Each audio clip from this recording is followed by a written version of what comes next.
Tem alguns problemas que perguntam se o resultado de uma conta vai dar par ou ímpar.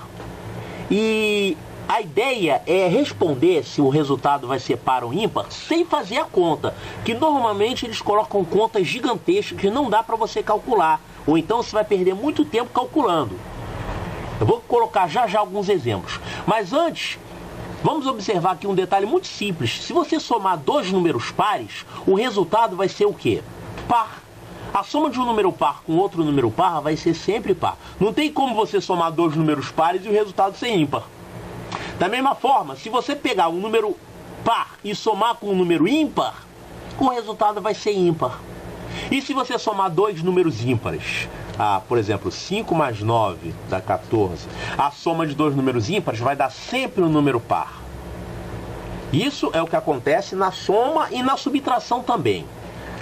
Na multiplicação vai acontecer alguma coisa parecida. Se você multiplicar dois números pares, o resultado vai ser um número par. Se você multiplicar um número par por um número ímpar, o resultado também vai ser um número par. Olha aqui, 5 vezes 4, eu estou multiplicando um número ímpar por um número par. O resultado vai ser par, 20. A única forma de você multiplicar dois números e o resultado ser ímpar é se os dois números forem ímpares. Por exemplo, 5 vezes 7 dá 35. Então, se o produto dos dois números é ímpar, com certeza os dois são ímpares. Se o produto dos dois números é par, o que você pode me dizer? Não sei. Pode ser dois pares ou então pode ser um par e um ímpar. Pelo menos um deles vai ser par. Mas se o produto é ímpar, com certeza os dois números são ímpares. Tá? Então isso aqui se chama paridade, que nada mais é que a divisibilidade por 2. Ímpar significa que deixa resto 1 ao ser dividido por 2. Vamos usar um exemplo disso aqui. Determinar se o resultado dessa expressão abaixo é par ou ímpar. Olha, uma maneira de resolver isso seria fazer a conta, né? Fazer a conta. Caramba, vamos fazer isso aqui. 5 menos 2, 3. 3 vezes 8, 24. 24 mais 1, 25. 25 menos 2, 23. 7 vezes 3, 21. 21 mais 23, 44. 44 é par. Essa é uma maneira de fazer. Mas deu para fazer porque essa expressão é simples. Se fosse uma expressão mais complicada, você ia demorar muito tempo para fazer. Mas se ele só quer saber se o resultado é par ou ímpar, eu posso fazer desse jeito aqui, ó. O produto de dois números ímpares é ímpar. Eu vou somar com o resultado de uma expressão, que essa expressão é o seguinte. 5 menos 2 dá 3, que é ímpar. Ímpar vezes par é par. Par mais ímpar dá ímpar. Ímpar menos par dá ímpar. Ímpar mais ímpar. A soma de dois números ímpares é par. Então você pode, só analisando a paridade, analisando se é par ou ímpar, descobrir se o resultado de uma expressão vai ser par ou ímpar.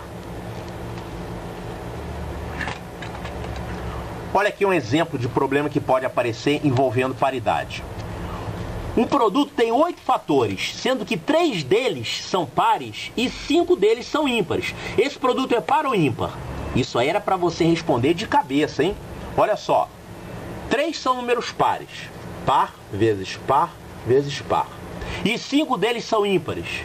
Ímpar vezes ímpar vezes ímpar vezes ímpar vezes ímpar. Esse produto é par ou ímpar?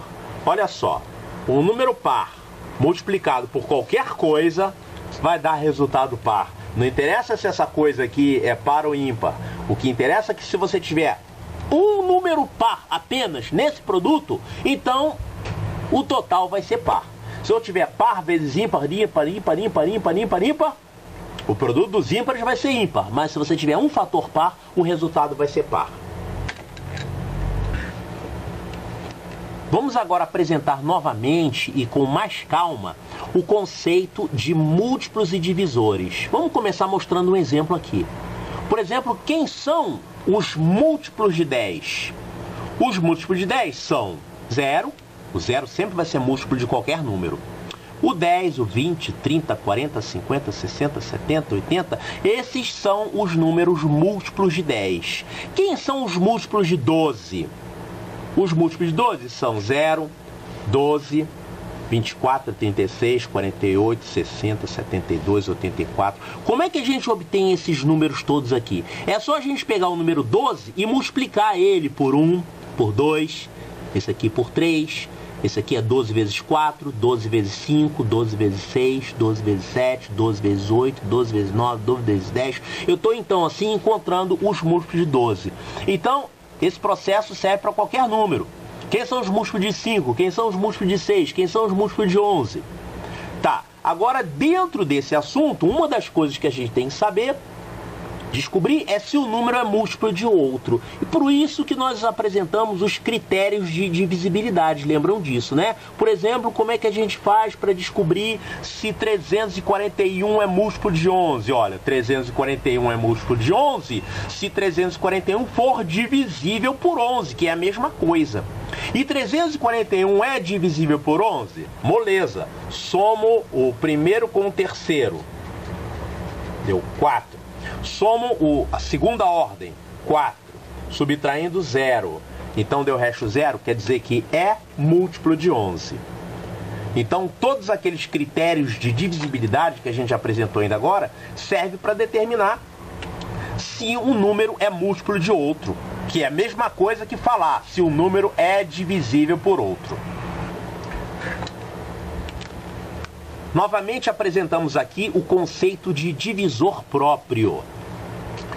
Divisor próprio é um divisor do número, mas que não pode ser nenhum, nem o próprio número. Por exemplo, 35. Quem são os divisores de 35? Olha, 35 eu posso dividir por 1, eu posso dividir ele por 5, eu posso dividir ele por 7, e eu posso dividir ele por 35. Só esses. Mais adiante a gente vai ver como que se faz para descobrir os divisores de um número, tá? Agora, se você pegar os divisores de um número e eliminar o próprio número e a unidade, os que sobram são chamados divisores próprios.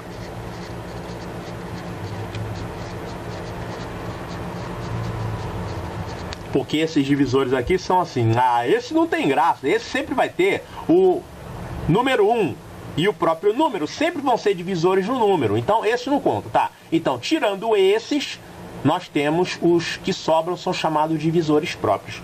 Um número primo nada mais é que um número que não tem divisores próprios, claro, ele só pode ser dividido por ele ou pela unidade.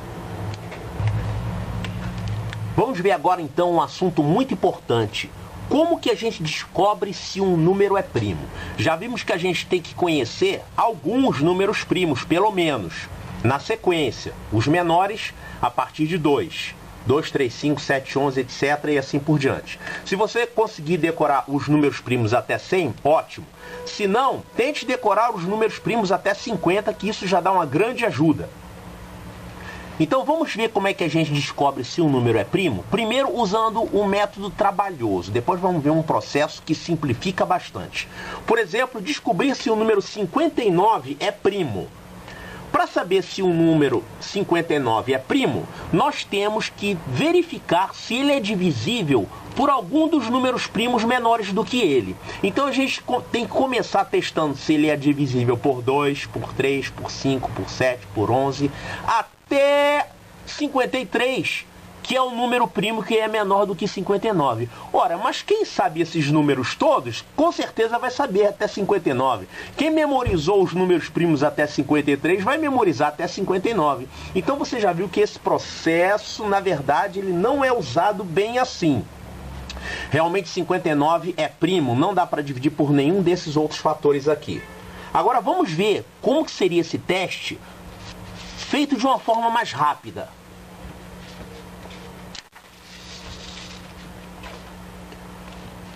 Método mais rápido. Descobrir se o número 59 é primo. Eu não preciso testar a divisibilidade dele por todos esses números que a gente mostrou antes. Basta testar até o número 7. Porque olha só, basta fazer o teste até aproximadamente a raiz quadrada do número que eu quero. Raiz quadrada, você se lembra disso, né? Olha só, raiz quadrada de 4 é 2, raiz quadrada de 9 é 3, raiz quadrada de 25 é 5, raiz quadrada de 49 é 7, raiz quadrada de 121 é 11. Então, se a gente quiser testar se um número até 121 é primo, basta testar a divisibilidade até 11.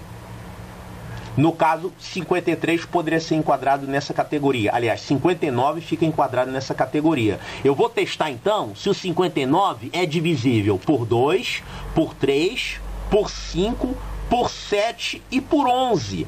Não precisa testar por números maiores.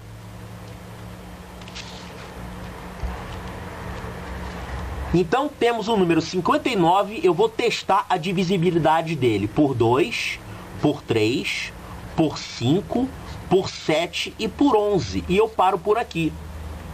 59 não é divisível por 2.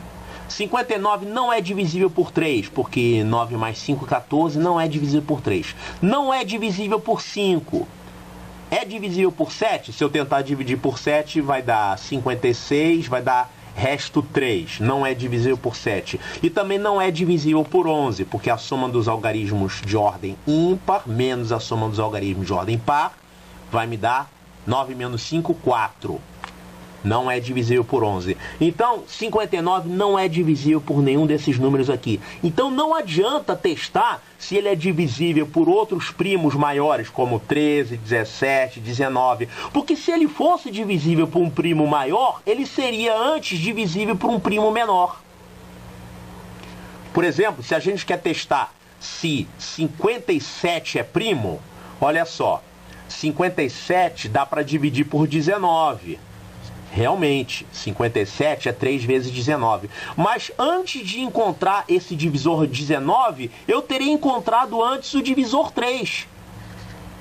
3 vezes 19 dá 57. Então você vai encontrar esse divisor aqui antes de encontrar esse. Então a gente não precisa testar a divisibilidade por primos maiores. A gente pode testar a divisibilidade por primos menores.